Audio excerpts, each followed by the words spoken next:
Gandhigram police સ્ટેશનમાં ધર્મેશ વિઠલાણી છે, એક વેપારી છે, રેડીમેડ કપડાનો ધંધો કરે છે.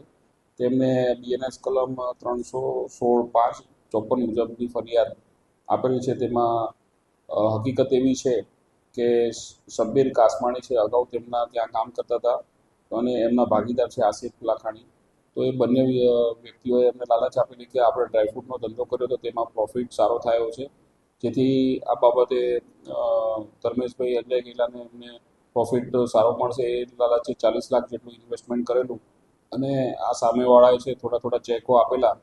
જે ચેકો આ બાહેધરી પૂરતા આપેલા અને શરૂઆતમાં થોડો પ્રોફિટ કરીને એમને આપેલો ફરિયાદીને. ત્યારબાદ બંને વિષમો ગાયબ થઈ ગયેલા અને આ બાબતે પછી પોતે છેતરાયા હોવાનું જાણ થતાં ફરિયાદીએ ગાંધીગ્રામ પોલીસ સ્ટેશનમાં ફરિયાદ બીએનએસ મુજબની આપેલી છે અને આ કામના આરોપી આસિફ લાખાણીને હાલ ગાંધીગ્રામ પોલીસ સ્ટેશનમાં અટક કરેલ છે અને રિમાન્ડની કાર્યવાહી ચાલુ છે. બંને આરોપી વિરુદ્ધ ગુનાહિત ઇતિહાસ શારીરિક ગુનાઓના બાબતનો છે, શરીર સંબંધી ગુનાઓ છે.